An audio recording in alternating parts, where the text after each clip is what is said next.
નગર મહાનગરપાલિકા હસ્તકના શહેરના જાહેર સ્થળોના બ્યુટિફિકેશન માટે મહાનગરપાલિકાના વિવિધ વિભાગોમાં પડેલ સ્ક્રેપ વેસ્ટ મટીરિયલમાંથી વિવિધ પ્રકારના સ્કલ્પચર બનાવવા માટે QCBS પદ્ધતિથી ટેન્ડર કરવામાં આવેલ છે।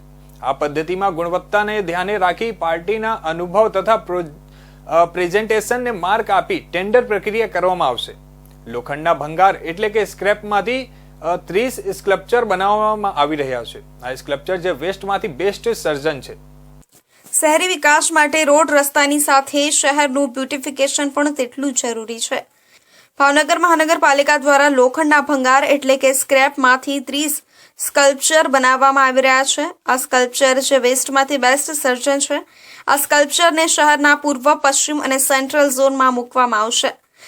લોખંડના ભંગાર સ્ક્રેપમાંથી 30 સ્કલ્પચર માટે મહાનગરપાલિકા દ્વારા QCBS પ્રક્રિયાથી ટેન્ડરિંગ કરી અલગ અલગ આકૃતિ પાસ પસંદ કરવામાં આવી હતી, જેમાં મેક ઇન ઇન્ડિયા લોગો, ભારતનો નકશો, પેલિકન, સિંહ, હાથી, સરદાર પટેલ, મહાત્મા ગાંધી, પેઇન્ટ સ્ટોક્સ, તરુ સહિત આકૃતિમાં સ્ક્રેપમાંથી સ્કલ્પચર બનાવવામાં આવશે।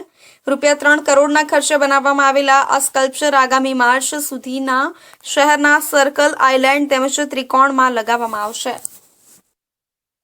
સમગ્ર બાબતે ભાવનગર મહાનગરપાલિકા દ્વારા સિટી બ્યુટી કોમ્પિટિશન અંતર્ગત સિટી બ્યુટિફિકેશન માટે સ્ક્રેપ જેટલો પણ આપણો હોય છે, સ્ક્રેપમાંથી મ્યુનિસિપલ કોર્પોરેશનના સ્ક્રેપમાંથી આપણે વેસ્ટમાંથી બેસ્ટ થીમ અંતર્ગત સ્ક્રેપમાંથી સારા એવા સ્કલ્પચર બનાવીએ છીએ। ટોટલ હાલ ભાવનગર મ્યુનિસિપલ કોર્પોરેશન દ્વારા 30 સ્કલ્પચર, મોટા, મીડિયમ સાઇઝ અને નાની સાઇઝ એવા 30 સ્કલ્પચર બનવા જઈ રહ્યા છે।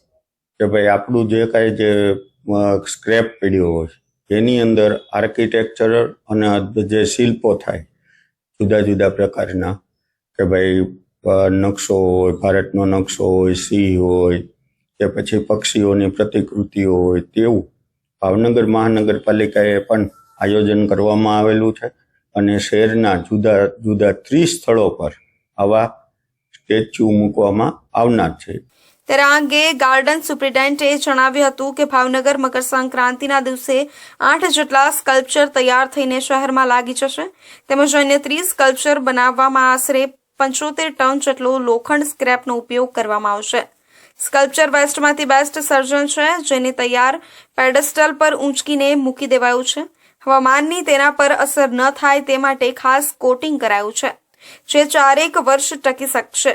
ત્યારબાદ ફરી તેના પર કોટિંગ કરવું પડશે, જેથી તેને કાટ લાગતા અટકાવી શકાય। શહેરમાં વિવિધ સ્થળોએ મૂકવામાં આવનાર સુંદર સ્કલ્પચર રંગબેરંગી લાઇટ ડેકોરેશનથી સુશોભિત કરવામાં આવશે, જેનાથી શહેરની સુંદરતામાં વધારો થશે।